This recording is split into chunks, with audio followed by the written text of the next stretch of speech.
Mga kwento ni Felmo.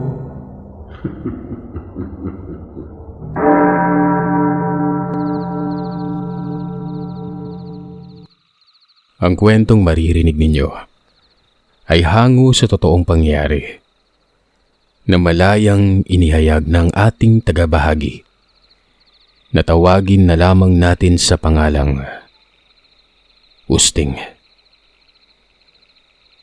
Walang eksaktong taon sa lugar ng Carmen, sa Bohol. Para sa mga tagapakinig sa amang lupalop ng mundo, sa iyo din po, Sir Seth. Mapagpalang araw sa inyong lahat. Ako po si Agustin, o tawagin niyo na lamang pong Usting. Nakakasiguro akong ang mga tagapakinig sa oras na matunugan ang kwentong ito, puputaktihin ako ng pangungutya. Kung kaya naman iuunahan ko na kayo na isa akong hangal na tao at feeling gwapo. Para ang layo ng tema ng sulat ko sa kabuang konsepto ng platform. Hindi naman kasi talaga ganun ka nakakatakot ang kwento na ito, pero may mga ilang parte na hindi talaga kaaya-aya.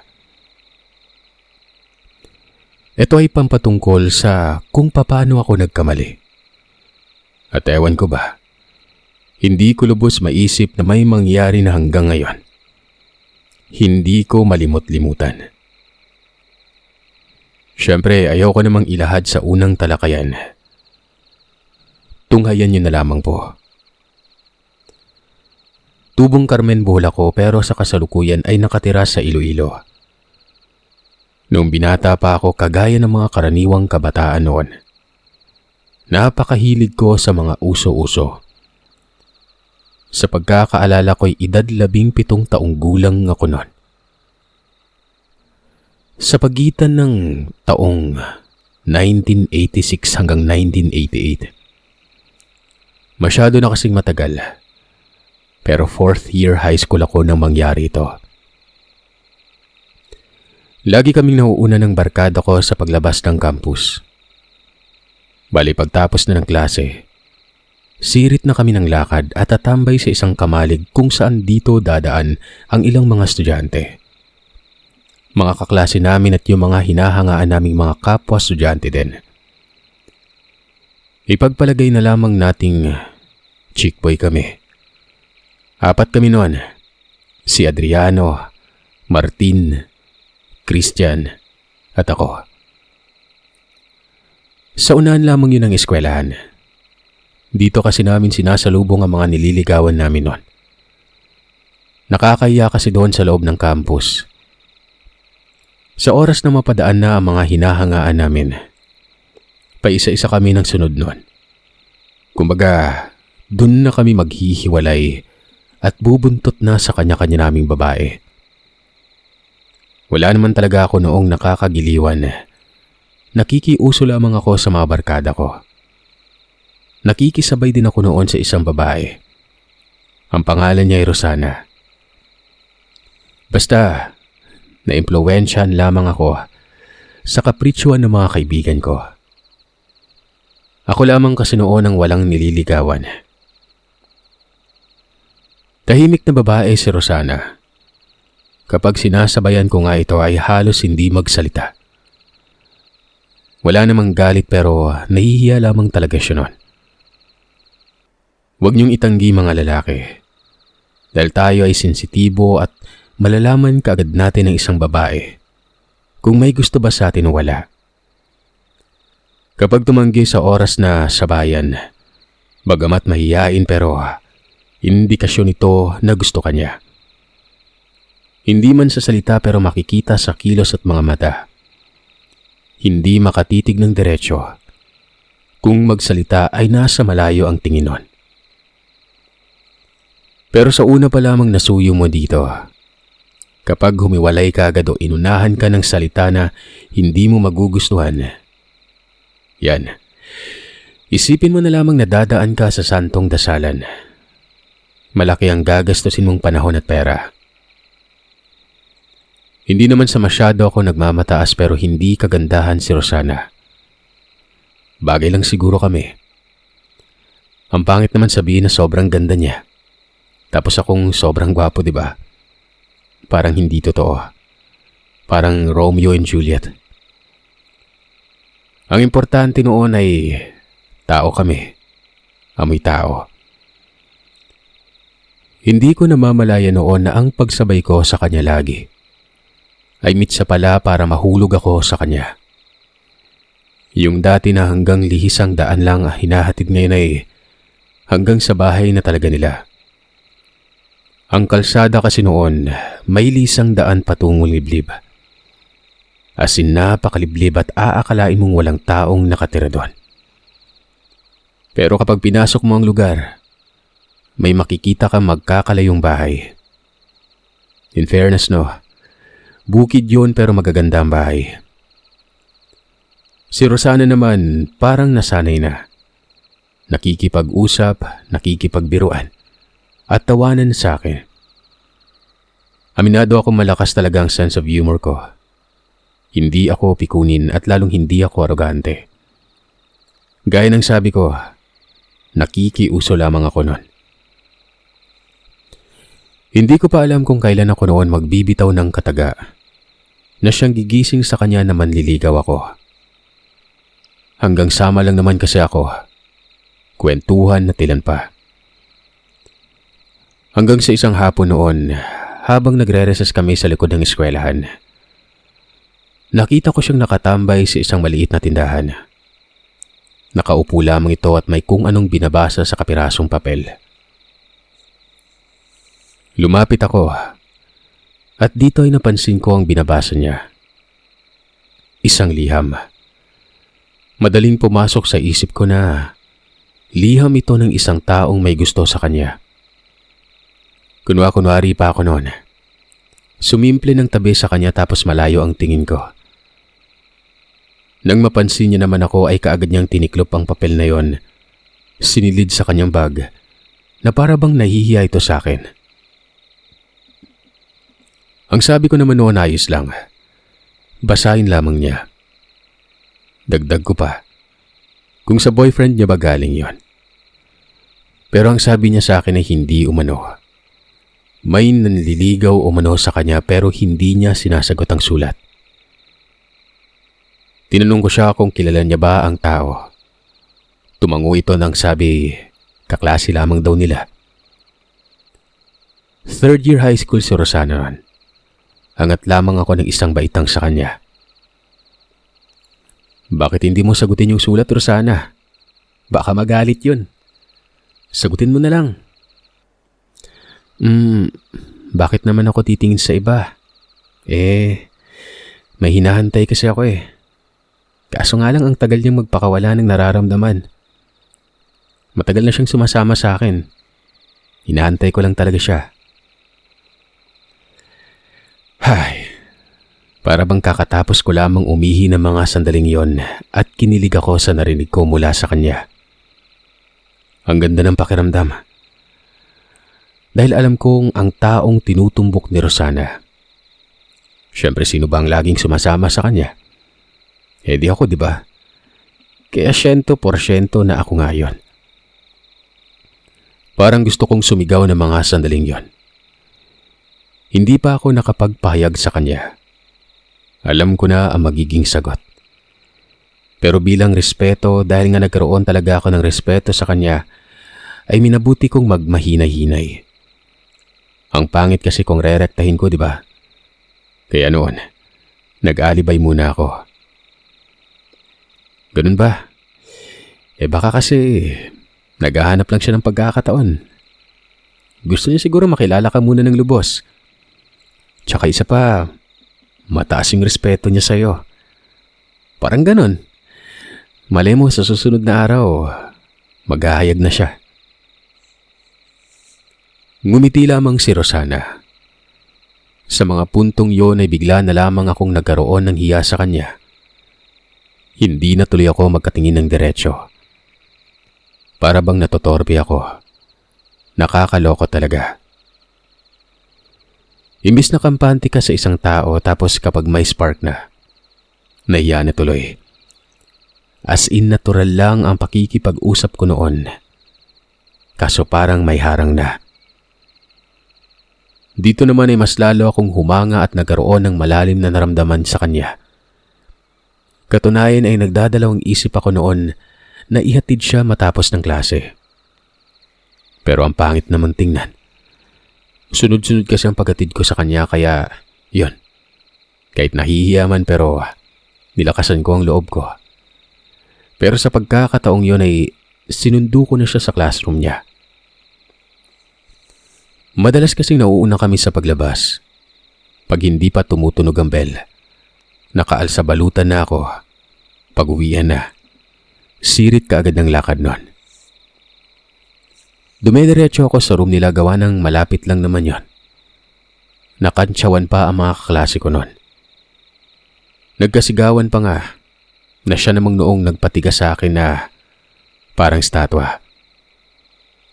Paglabas nila, ayon, para akong inanod lamang ng agos niya. Bumuntot kaagad ako at sabay naglakad. Siyempre naroroon pa rin ang kantsaw nun. Pero nagbibingi-bingihan lamang ako. Si Rosana naman ay pangiti-ngiti lamang na tila ba matigas din ang mukha niya. Pagkalabas na namin ng gate, walang ano-anong sinabi kong ako na ang magbibitbit ng bag niya nun. Himala namang inabot niya sa akin ito at kitang-kita ko sa mukha niya na animoy nagagalak siya nun.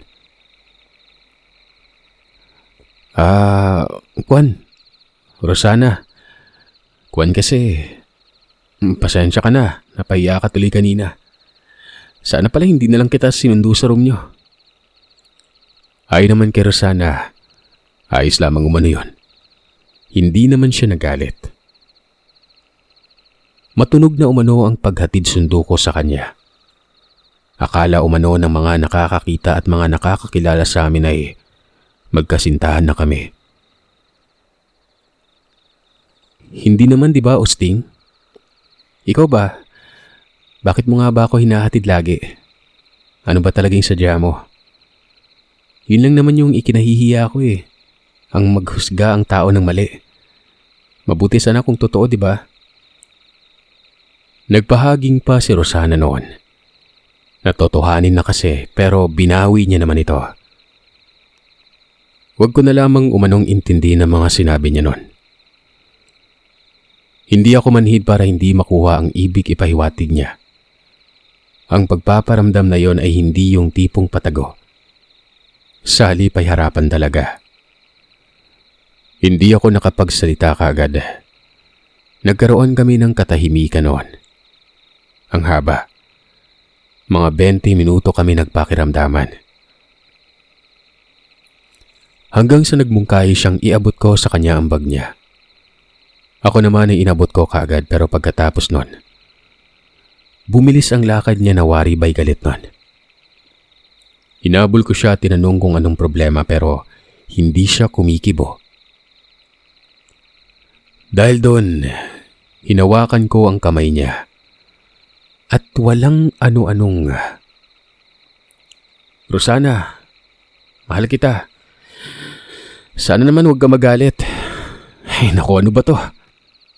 Sorry pero yun yung totoo eh.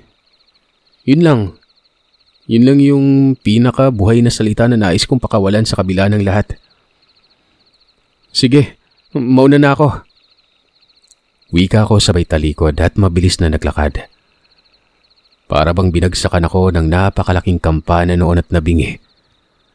Ang nararamdaman ko lang ay ang pagtibok ng puso ko ng malakas. Ang paghinga ko noon na panaka-naka. Hindi ko alam noon na sinusundan niya pala ako. Hanggang sa naunahan niya ako at humarang siya sa akin noon.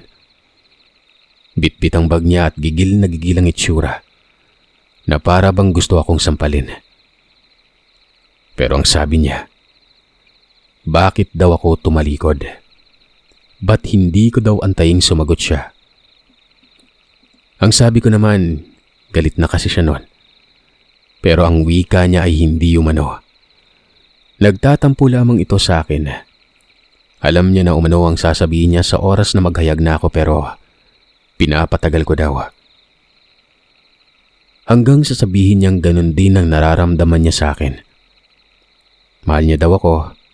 Gusto niya ako. Period. Nasagot niya na daw ba talaga ang mga tanong ko? Nakakaloko, Sir Seth. Para bang pelikula ang tagpong yon. Tuwang-tuwa naman ako syempre. Nakipagtitigan ako sa kanyang mga mata. Nakangiti ito sa akin. Tapos hinawakan ko ang kamay niya. Nagpasalamat ako. Walang mapaglagyan ng tuwa ko noon. Sinabi ko pang mamahalin ko siya at iingatan. Naging kami na nga noon. Pero nanatiling amin lamang yon. Kapag nasa eskwelahan kami ay balik sa normal lang. Pero hatid sundo ko pa rin siya. Yung mga magulang niya ay kampanteng-kampante sa akin noon. Hanggang sa nagtapos na ako noon ng high school. Siyempre, mag-aaral na ako ng kolehiyo sa sentro ng Bohol. Sa pagkakataong yon ay hindi na kami madalas magkita pero hindi naman yon naging dahilan para mawalan kami ng koneksyon sa isa't isa. Mahal na mahal niya ako at paninindigan ko ang pangako para sa talagang maging kami habang buhay. Hanggang sa nakapagtapos si Rosana. Pero sa Cebu naman siya pinag-aaral noon. Buwanan na lamang kami kung magkita. Pero alam niya ba, hindi pala talaga madidiktahan ng tadhana. May darating talagang subok at ang subok na to, hindi mangyayari kung hindi dahil sa akin. Isang gabi, kasagsagan ng piyesta. Nagkita-kita kami ng mga kaklase ko. Yung mga barkada ko din sa high school. Inuman, tapos nang lumalim na ang gabi, nagtungo na kami sa sayawan. Sa hindi inaasahang pagkakataon ay may natipuhan akong babae noon. Siyempre, tulak na rin ito ng tama ng alak. Naiinggit kasi ako noon na ako lamang ang walang kaharap na babae. Dahil nga malakas ang loob ko, lumapit ako sa babaeng yon. Nakipagkilala ako sa kanya. Taga-Bukiran ng Sagbayan siya at ang pangalan niya, Dayan. Napadaan lamang siya sa may lugar dahil nga sa kamag-anak niyang taga ron sa amin. May mga kasama naman siya. Tingin ko ay mga kamag-anak niya yon. Halata kay Dayan na nakainom ito. Malakas na rin kasi ang loob at naaamoy ko ang alak sa bibig niya. Maliban pa diyan ay naninigarilya din ito. Hanggang sa ano itong nangyari at bigla ko na lamang siyang niligawan noon. Na para bang nahahayok ako sa babae. Gawa ng hindi kami nagkikita ni Rosana. Abay himala namang sinagot kaagad ako ni Dayan noon. Ora mismo yon. Promise. Doon ko naiisip na may ganun palang babae. Nakipagsayawan ako. Nakipaghalikan ako sa kanya na hindi ko nagawa kay Rosana. Para akong sinapian ng diablong nagliliyab ang pagkatao noon. Sa tagpong yun ay naging malalim kaagad ang ugnayan namin ni Dayan. Mga 12:00 ng gabi, nagpaalam na itong umuwi. Ito na rin ay dahil sa mga kasamang nag-aya sa kanya. Ako naman noon, bitin na bitin. Kayo ba? Kung naroon sa kalagayan ko, anong gagawin niyo? Ako kasi noon ay hindi na panatag. Para bang nakatikim ka ng konting lasa ng masarap na prutas at gusto mo na lamang lantakan yon. Ang mga kasama ko ay abala sa kakainom pero iba na ang laman ng isip ko noon. Kagad ako nagpaalam sa kanila at sinabing kung mauuna na ako. Wala man akong narinig ng pagtugon pero mabilis akong umalis noon. Sinundan ko si Dayan. Abay akalain mo ba namang parang inaantay pa ako nito sa labasan. Nakita kong siya na lamang at wala na siyang mga kasama. Kagad kong sinabi na ihahatid ko siya. Nagtanong pa ako noon kung saan banda siya uuwi at kung nasaan na mga kasama niya. Nagulat ako sa tugon niya sa akin, Sir Seth. Ayon kay Dayan, hindi naman daw niya mga kamag-anak ang mga kasama niya. Bali dumaan lamang daw talaga ito sa bahay kung saan siya nakikifiesta. Dagdag pa nito, wala naman talaga siyang kamag-anak sa lugar na yon, kung hindi ang kaibigan lamang daw nitong babae. Matapos niyang magsalita, may agam-agaman pero ipinagsawalang bahala ko na lamang yon. Sabi ko lang ay ihahatid ko siya kahit malayo pa ito. Sir Seth, yung pakiramdam ko noon ay parang sasabog na ilalarawan ko kaagad sa isip ang mangyari. Halata naman sa babaeng yon na tila gusto niya rin ako. Ang kwan ba? Basta, alam niyo na yon. Yung ibig ko sabihin yung mga hindi na dapat naririnig sa horror channel. Anyway, habang naglalakad kami sa kalsada, mainit man ang pakiramdam ko pero pinili kong kumalma. Nag-uusap kami noon.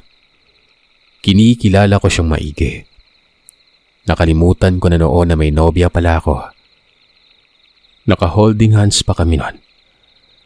Hanggang sa nalaman ko na lamang na ang layo na pala ng uuwian niya.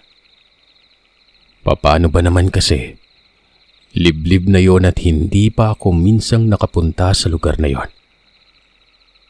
Ang pagkakalarawan ko nga ay parang gubat at ito yung matunog sa amin na napuno ng katatakutan. Nagtanong ako sa kanya kung malayo pa ba. Sabi niya sa akin ay malapit na lamang umano. Kahit ang liit ng daan at ang bawat gilid ay mga matataas na damo nun. Magkahawak kamay pa rin kami at dikit na dikit ang katawan. Para bang inaantay na lamang kung sino ang unang kakagat. At yun na, salpukan kaagad na parang mga gagamba. Hindi pa man kami nakarating sa naturang bahay ay may nangyari na sa amin noon. Hindi ko na lamang ididetalye.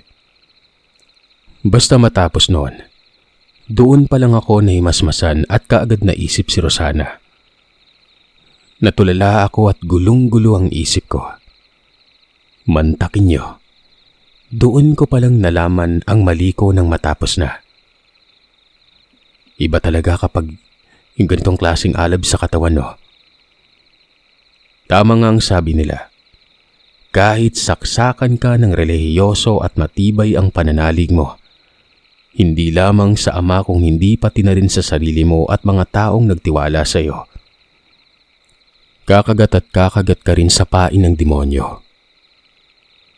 Hindi naman pwedeng iluwa pabalik na parang pagkain, di ba? Matanong ko nga kayo, sa oras na nangyari sa inyo ito ay sasabihin nyo kayang aatras na ako, di ba? Hindi. Naroon na, tapos na. Ang susunod niyan ay may responsibilidad ka na. May nangyari na nga eh. Paano na lamang kung mabuntis, di ba? Nagtanong pa sa akin si Dayan kung anong problema. Napansin niya kasi na naging balisa ako bigla. Isang gabi nga lang yon pero para akong matandang lampa na bumigat ang itsura. Inihatid ko si Dayan. Nalaman kong may mga bahay pala doon sa loob ng lugar na yon, na para lamang ding tirahan nila Rosana. Hindi ako kumikibo. Talagang wala ako sa kondisyon. Nakilala ko ang kaibigan niya. Nakita ko na ito sa eskwelahan namin. Tindera ito ng suman at ilan pang mga kakanin. Si Stella. May asawa at 2 anak. Nagulat pa nga sa akin yon. Ang sabi ay kamusta daw kami nang naging kasintahan ko. Pero hindi ako nakakibo nun. Kagad namang sinabi ni Dayan na may kasintahan pala ako. Siyempre nagalit siya nun. Wala akong nagawa noon kung hindi ang magtaksil na lamang sa minamahal kong si Rosana. Sinabi kong hiwalay na kami pero hindi naman talaga. Nagmamahalan pa kami at nanumpa na wag lilingon sa kung sino hanggang buhay pa ang relasyon naming dalawa. Wala na. Sunog na ang kaluluwa ko nun. Ang panunumpa pang yun sa harap mismo ng altar ng simbahan. Naging kami ni Dayan. Nagkikita naman kami ni Rosana. Parang wala lang ako nun. Naging dalawa na ang kasintahan ko nun. Kumbaga isang tandang, dalawang inahin. Pero mas lamang si Rosana. Sa kanya ko kasi naramdaman ang pagmamahal na walang kapantay. Napakasakit sa pakiramdam ko na niloloko ko lamang siya nun. Sa hindi inaasahang pagkakataon, habang inihahatid ko noon si Rosana sa pier patungo sana sa Cebu, nakita kami ni Dayan. Anak ng tipaklong Sir Seth. Nagkagulo talaga. Nag-away ang dalawa. Para akong kung sinong gwapo noon na pinag-agawan. Grabe yung iyak ni Rosana noon. Nagtaksi lumano ako. Wala naman akong masabi noon at pinapili ako ni Dayan kung sino sa kanilang dalawa. Paghawak ko sa kamay ni Rosana, tumalikod kaagad si Dayan. Nakikita ko itong papalayo pero halatang umiiyak noon. Si Rosana naman bagamat siya ang pinili ko pero nakatikim ako ng 2 sampal, kaliwa at kanan. Kulang na lamang ay sipain ako para maging kompleto na. Abot langit ang paghihingi ko noon ng tawad kay Rosana. At dahil mahal niya ako, nagawa niya akong tanggapin ulit. Humahanga ako sa kanya. Napakatatag niya. Wala pang nangyari sa amin noon. Pero tanggap niya ako. Huwag lamang daw ako magkamali ulit dahil baka ikamatay niya na yon. Ipinaliwanag ko na nalasing ako noon. Dapat hindi na ako sumama pa sa mga kaibigan ko pero hindi niya tinanggap ang rason ko na ito. Magpaganon pa man, tanggap niya ako muli sa buhay niya. Pagkasakay niya ng barko ay nakikita kong umiiyak ito. Kinakawayan ko pa siya noon at sigaw ako na sigaw na hindi na mauulit pa yung nangyaring yon. Ilang araw ang nakalipas, sa hindi malamang dahilan. Nalaman ko na lamang sa mga barkada ko na umuwi umano si Rosana. May sakit umano ito.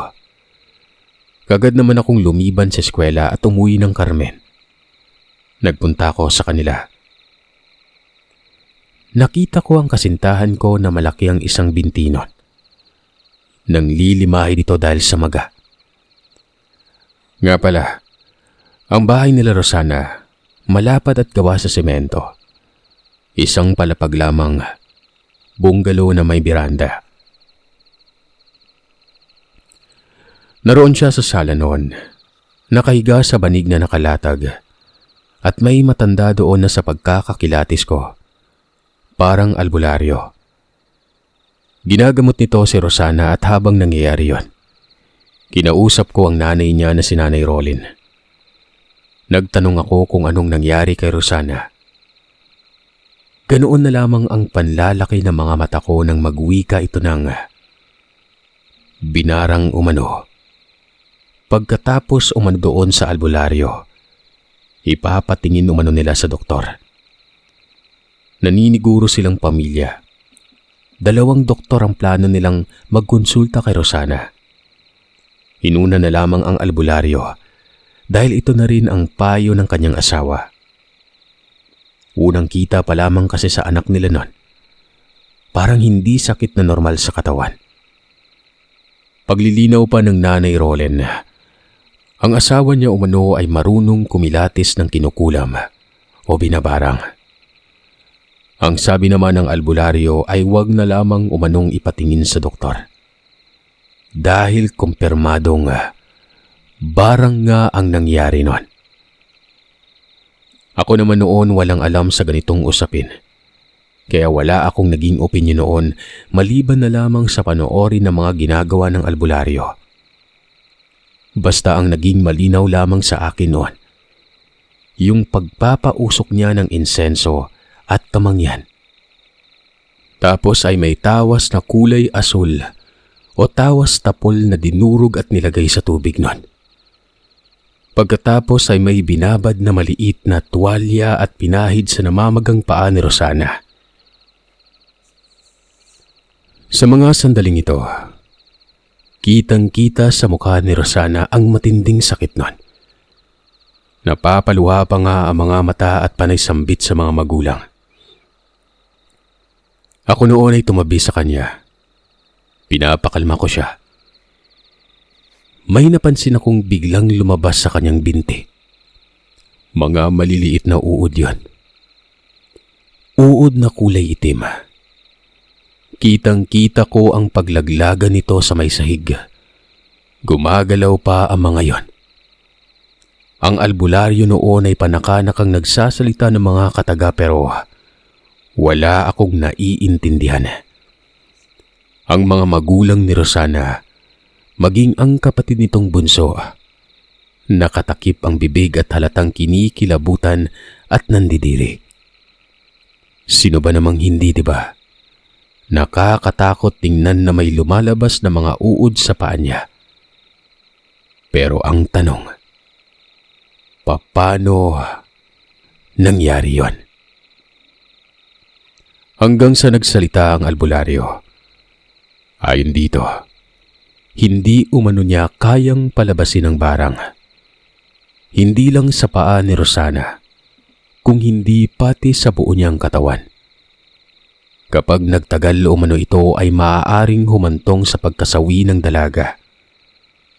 Ilang araw umano mula sa mga sandaling yon, unti-unting mabubulok ang katawan ng pinakamamahal kong nobya.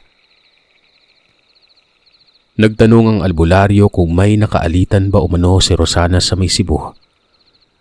Umiling si Rosana at sinabing wala naman umano. Nagkatitigan kaming dalawa ni Rosana. Wari ba'y magkapareha kami ng iniisip nun? Tinanong siya na maliban sa Cebu, meron pa bang ibang lugar na maaaring may nakasagutan si Rosana nun? Para bang gustong magsalita ni Rosana pero pinipigilan niya ang sarili. Panay sipat sa akin ang nobya ko. Tapos ay umiiyak siya nun. Sa mga sandaling yon ay nagkakutob na ako ng masama. Nagkakutob na ako na may kinalaman dito. Si Dayan.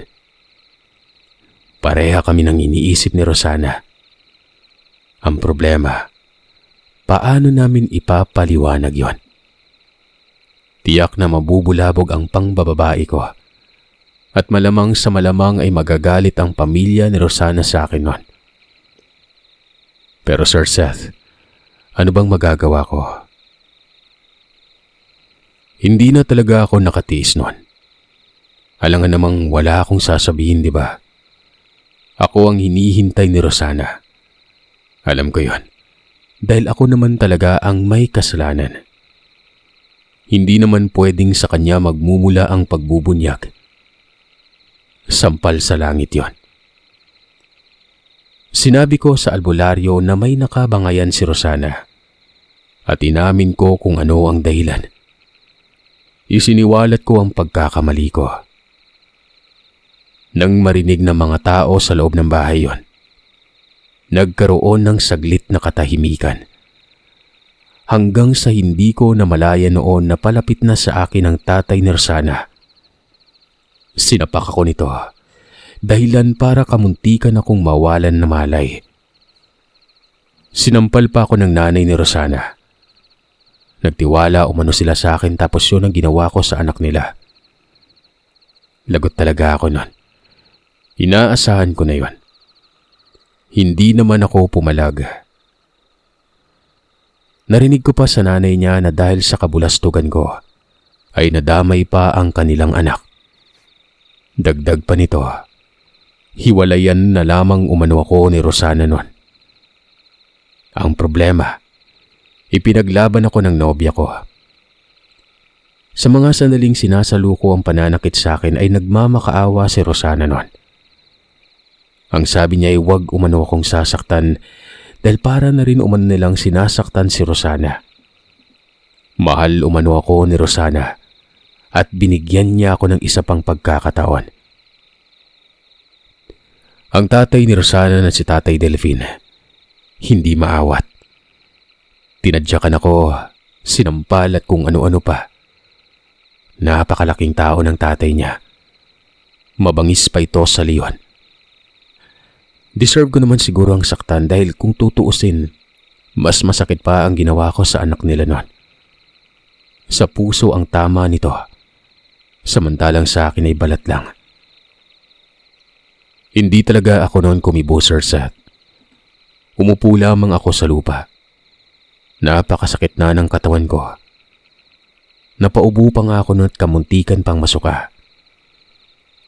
Hanggang sa natigil na rin ang kanyang ama. Pero nagsalita ito.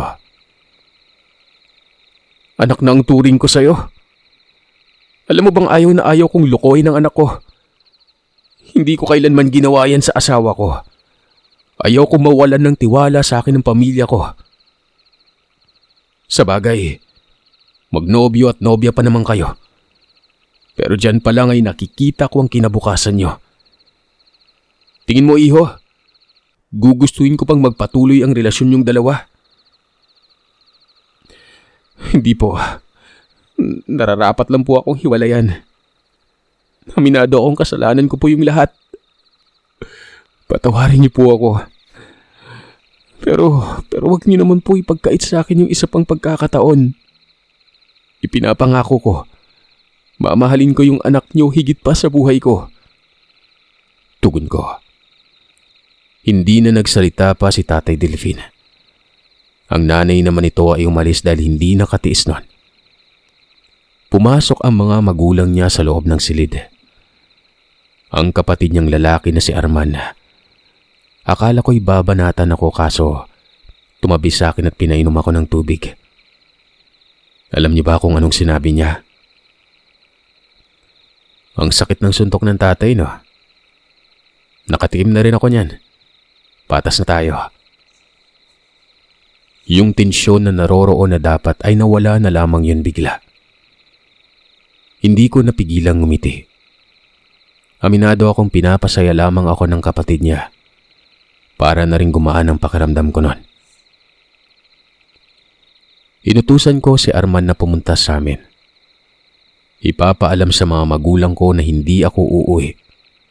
Doon muna ako sa kanila. Nakakahiya namang umuwi akong baon ng isang black eye, diba? Pumayag naman ito. Hanggang sa pagsapit ng hapon, humingi ng paumanhin ang mga magulang ni Rosana sa akin. Natauhan ng mga ito.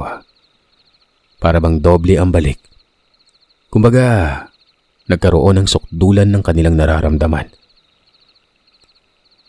Inalagaan ako doon na para na rin katulad ni Rosana.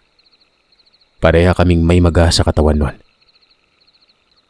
Doon na ako nagpakanatili sa bahay nila. Nakapagliban ako ng isang araw sa klase. Mabuti na lamang at araw yun ng Biyernes at may 2 araw akong bakante nun.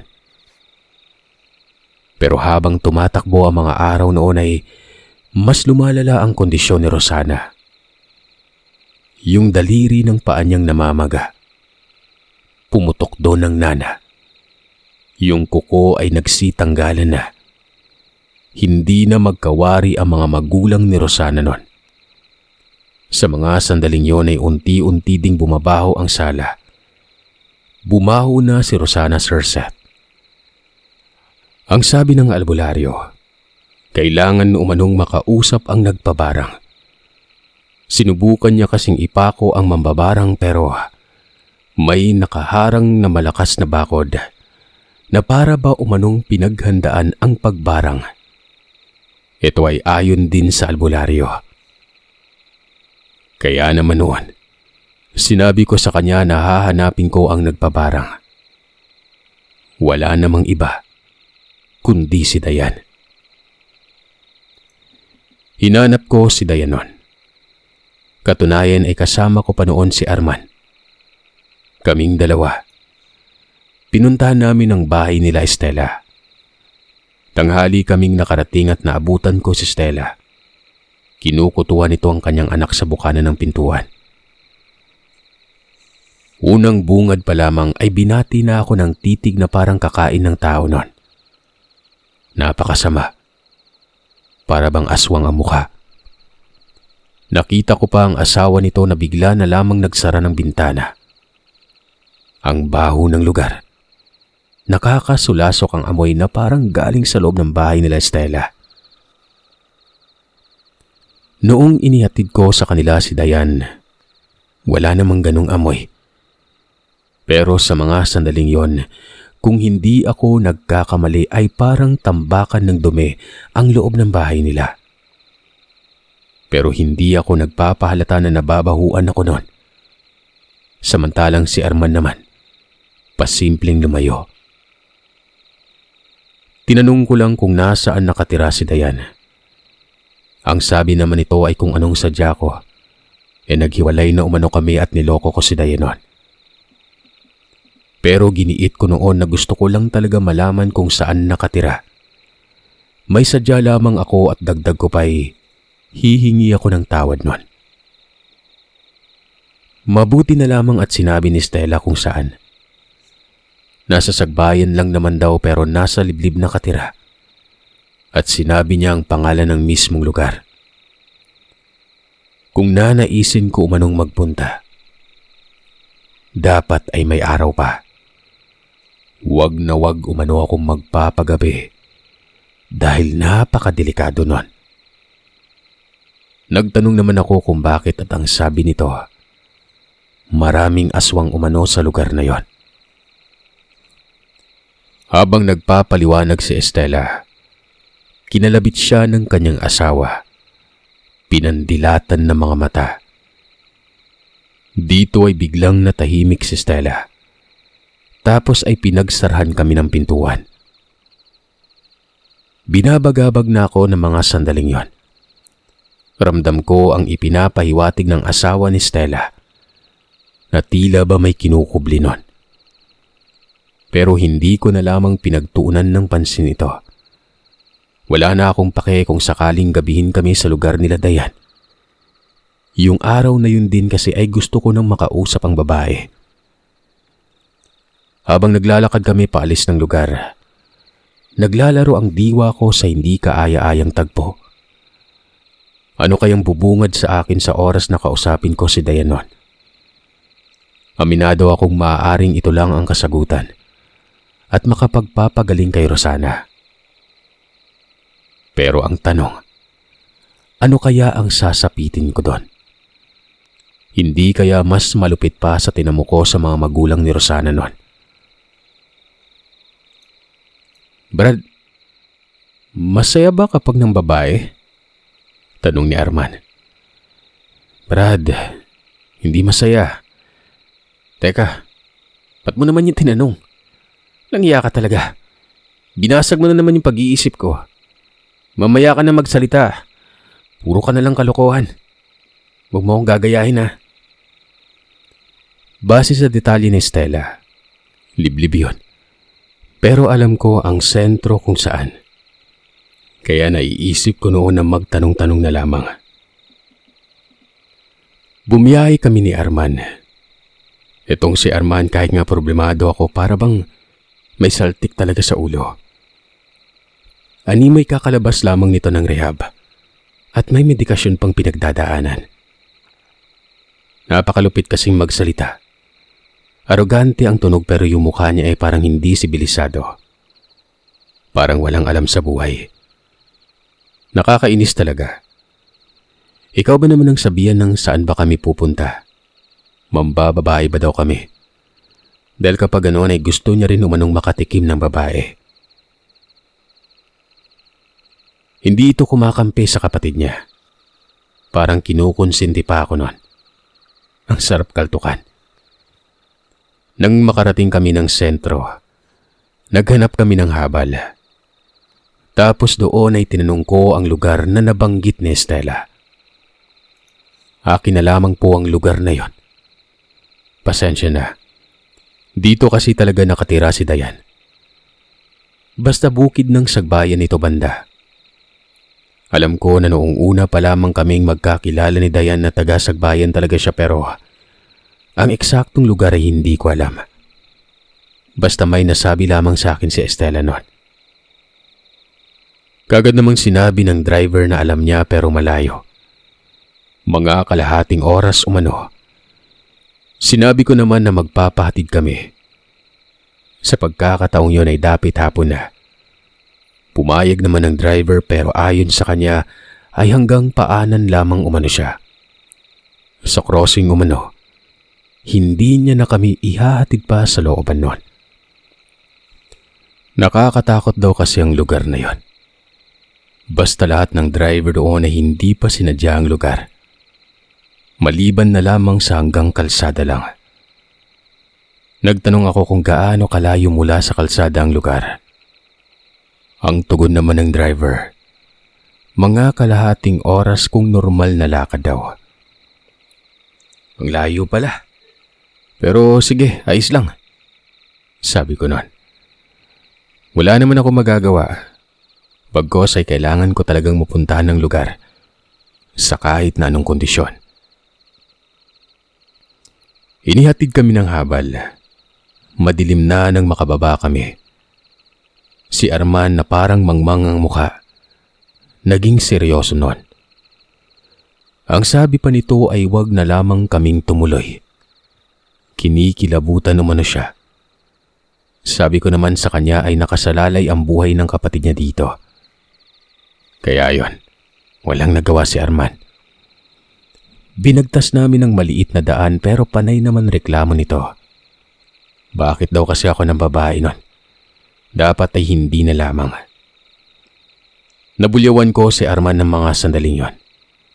Kanina lang ay parang gusto niya ang pagiging makasalanan ko pero nang naroroon na kami sa lugar, bumaliktad na. Para bang eleksyon, kumabig at pumanig na sa kabila. Sobrang dilim pa ng lugar at wala kaming nakikitang kahit pahiwatig man lamang na may bahay sa kapaligiran. Puro kahoy lamang yun at mga damo. May sagingan pa doon na sobrang nakakakilabot. Nakakarinig ako ng iba't ibang huni. Hindi yun huni na kadalasang naririnig natin sa liblib. Ilang saglit lang, nakarinig ako ng boses. Galing ito sa babae. At kung hindi ako nagkakamali, ito ay walang iba kundi si Dayan. Hinanap ko ito. Hindi ko makita gawa ng sobrang dilim talaga. Yung boses na narinig ko, ganito ang pagkakasabi niya. Bakit? Kinakailangan mo ba ng tulong ko? Nagsasayang ka lamang ng oras.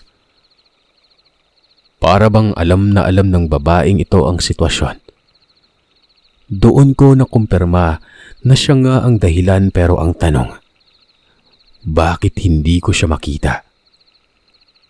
Si Arman noon ay gusto nang bumalik at ang sabi niya ay aswang umano yung nagpaparinig. Ang sabi ko naman ay wala nang atrasan pero iginiit niyang delikado talaga umano doon. Sige, umuwi kang kutong lupa ka.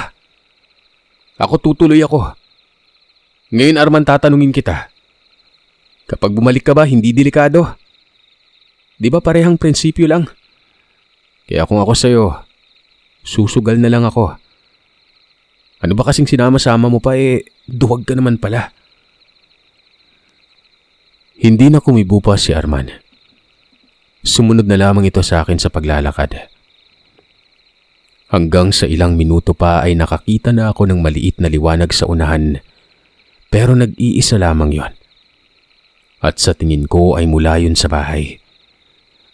Ang ilaw din yung parang galing sa kandila o hindi kaya'y gasera nun. Nagpatuloy lamang kami sa paglalakad. Ilang distansya na lamang at nalaman kong bahay na ito nun. Malaki yun pero walang ilaw na iba. Maliban na lamang sa kakarampot na liwanag na nakikita ko sa pintuan. Parang lilipad ang kaluluwa ko nun. Bigla na lamang may humarang sa amin. Tao ito, pero hindi ko maaninag ang muka. Madilim kasi noon at bukod pa dyan, sumasalungat ang liwanag mula sa bahay. Kumabig ako sa gilid. Si Arman naman ay parang paslit itong nakahawak sa damit ko. Kamuntik pang mahubad ang salawal ko nun. Hanggang sa pagkabig ko ng tuluyan ay dito ko na nakita ang muka. Napakapangit nun. Kulo-kulubot ang muka at parang walang mga mata. Purong itim lamang ang nakikita ko sa mata nun. Nagsalita yun at kaboses yun ni Dayan. Napabitaw ako ng mabigat na salita. Napaatras ako kaagad nun. Ang sabi ng babae ay siya si Dayan. Wala naman din numanong takas kami noon kaya minabuti niyang ipakita ang kanyang pagkatao. Nanlalamig ako nun. Aswang ang nakikita ko. Si Arman na kalalaking tao ay umiiyak na. Narinig ko pang sinangbit nito ang pangalan ng kanyang mga magulang. Ilang saglit lamang ay may nakita akong lumabas na mga tao doon sa bahay. 3 ito. 2 matanda at 1 dalaga. Mas natakot ako noon gawa ng baka aswang din ang mga ito. Lumapit pa ang mga yon at dito ko napansin na nasa normal lamang ang itsura ng mga yon. Magpaganon pa man ay alam kong aswang pa rin ang mga ito. Dahil kung hindi pa, umalis na sana si Dayan at kung hindi ako nagkakamali, ang 2 matanday magulang niya, habang ang dalaga naman, kapatid nito. Hanggang sa nagsalita ang matandang lalaki. Mahaba ang balbas nun. Para bang puro na lamang buhok ang mukha niya. Ang sabi nito ay ano daw ang ginagawa namin doon sa lugar na yon. Sumabat si Dayan. Sinabi niya na ako umano ang lalaking nanloko sa kanya. Walang sabi-sabing mabilis akong lumuhod at nagmakaawa nun. Si Arman naman ay ganon din. Iyak ito ng iyak at sinabi na wag daw kaming papatayin. Ako naman ay humingi ng tawad. Sinabi kong ang pagpunta namin ay panghihingi ng tawad nun. Nagkasala ako at aminado akong may kaparusahan yun pero sinabi kong inibig ko talaga si Dayan. Pero nagkataong mas timbang sa akin ang dati kong nobya.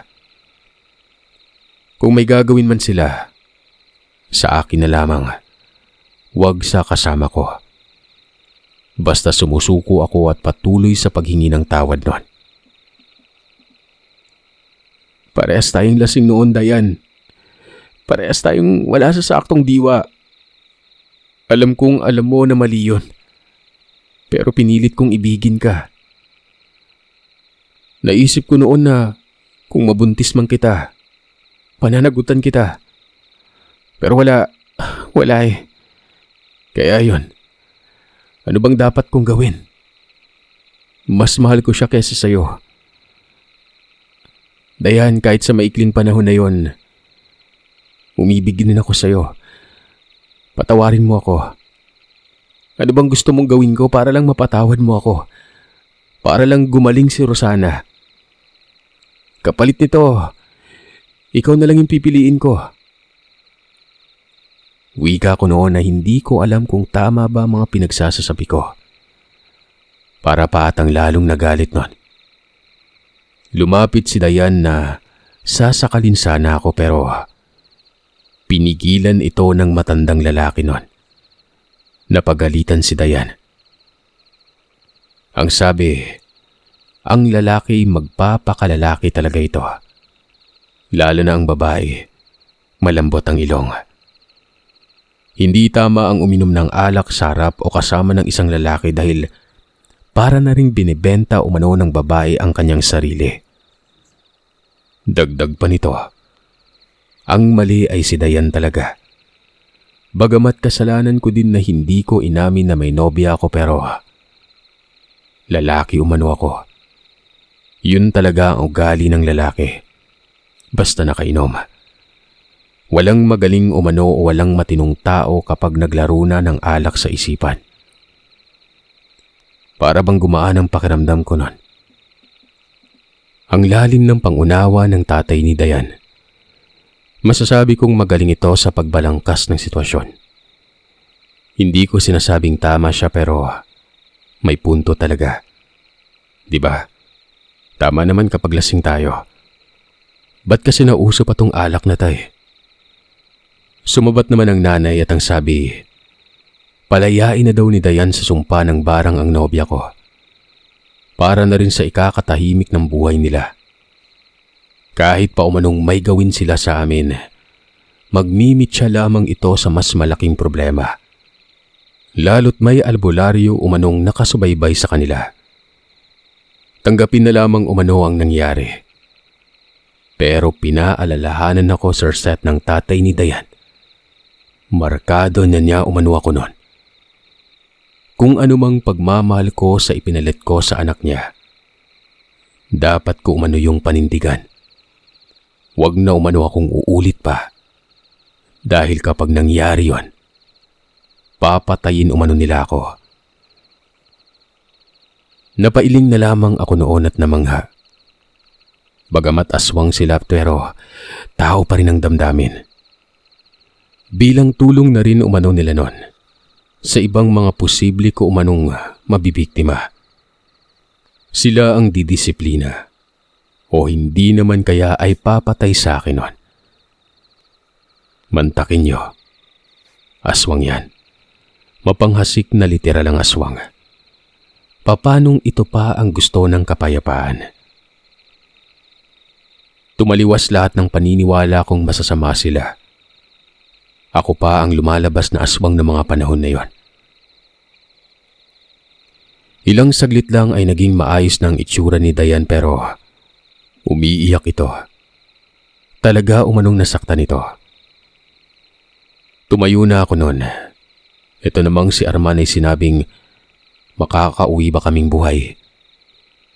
Hindi ko na pinansin at binabasag talaga niyang sitwasyon. Pwede ka nang umuwi. Umuwi ka ngayon din. Hanggat kaya ko pang tiisin ang galit ko. Tatanggalin ko ang sumpa. Matapos magsalita ni Dayan ay walang ano-anong nilisan namin ng lugar. Pero habang nangyayari yon ay sigaw ako ng sigaw ng pasasalamat. Nang makarating kami sa kalsada, nasuka si Arman. Sa tindi siguro ng nerbiyos ay hindi kinaya ng loob nun. Di ba ganun naman talaga? Kapag sobra-sobra ang pagkatakot mo, ay masusuka ka na lamang bigla. Sa kabutihang palad ay nakakita kami ng habal na nakatambay. Nagulat at nagtaka ako. Ang habal na yun ay walang iba, kung hindi ito din ang naghatid sa amin nun. Kagad akong lumapit at nagmungkahing babalik na kami ng sentro. Pero anong narinig ko sa kanya? Pagkababa nyo, may napansin ako may sumundo sa inyo. Aswang yon. Nag-alala ako. Gusto kong sumunod pero pinili kong mag-antay na lang. Sakaling makatakas kayo, may masasakyan kaagad kayo dito. Napabilib ako sa habal na yon. Manghang-mangha ako sa kanya. Katunayan ay nakuha ko ang pangalan. Taloy ito. At ang sabi ko ay bibigyan ko siya ng malaking pamasahe nun. Pero umiling siya. Ang sabi niya pa sa akin ay kahit wala na umano, ang importante ay ligtas kami nun. Naihatid nga kami sa bayan. Doon ay sumakay naman kami patungong Carmen. Pagkarating namin sa bahay nila Rosana, nakita ko ang nobya ko na nakaupo na sa lupa. Maayos at maliwalas na ang mukha. Bumungad kaagad ang albularyo. At ang sabi wala na daw ang barang. Halos isang baso umano ng uod ang lumabas sa katawan ni Rosana noon. Hindi ko na piniling tingnan ang mga uod na yon. Ang mga magulang niya'y nagpasalamat, bagamat magapa ang mga paa. Pero ilang araw lamang ay gagaling na yon. Ang problema nga lang, Ang parteng na bulok, hindi na gagaling pa. Mag-iiwan ito ng peklat. Napaluha ako nun. Awang-awa ako sa nobya ko. Yung isang paa niya kasi ay halos kainin na ng bulok ang mga daliri. Halos kita ng buto nito. Ibig sabihin lang ay hindi na maibabalik ang ilang mga daliri niya nun. Napakasakit talaga. Yung tipong ikaw ang nagkasala pero ang parusa sa iba tumama. Ang iba nagtitiis. Pero sa kabila ng lahat ay naging matatag pa rin siya at mahal na mahal niya ako noon.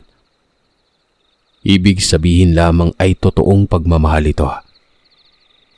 Kahit buhay pa niya ang kapalit ay walang magbabago.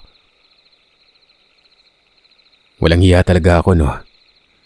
Ngayon alam niyo na kung bakit niyo ako puputaktihin ng pangungutya. Pero bilang paglilinaw, malaking aral ito sa mga kauusbong pa lamang na kabataan. Maging kontento na lamang ako sa kung anong meron.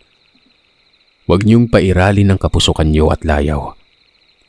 Lalo na't patungkol sa pag-ibig. Ipagpalagay na lamang natin na maaaring hindi pa kayo ang magkakatuluyan pero dapat ay pakinggan mo muna ang magkabilang panig. Paano kung ipinaglaban ka niya? Mas masakit pa ang sampal kaysa sa suntok at sipa. Kung sa tingin nyo'y hindi pa kayo handa at laro-laro pa ang pag-iisip nyo, huwag nyo na lamang pasukin to. Nakakasira lamang ng kinabukasan.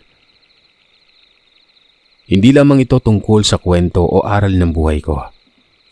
Kung hindi, huwag nyo na lang talagang pasukin ang ganitong bagay kapag hindi pa kayo nakapagtapos ng pag-aaral. Sabihin na natin hindi talaga maiwasan na magkaroon ng relasyon. Pero isipin nyo ang kinabukasan nyo. Kayo din ang magsisisi at ang magiging bunga ng relasyon nyo. Apektado na rin. Nagkatuluyan kami ni Rosana. Pagkatapos namin sa kolehiyo, nagpakasal kami kaagad. Pero hindi ako pinapatahimik ng konsensya ko hanggang sa kasalukuyan. Ikaw ba naman na makita sa asawa mo ang naiwang pilat sa kanyang mga paa? Hindi ka kaya dadalawin ng konsensya. Pero mahal na mahal niya ako. Kaya anumang pagmamahal na yon, tinatapatan ko ng 1,000 beses na pagmamahal. Nga pala, yung driver ng habal ay ninong siya ng isa sa mga anak namin. Maraming salamat po, Sir Seth. Lalo na sa mga tagapakinig nyo na nakatunghay sa kwentong ito.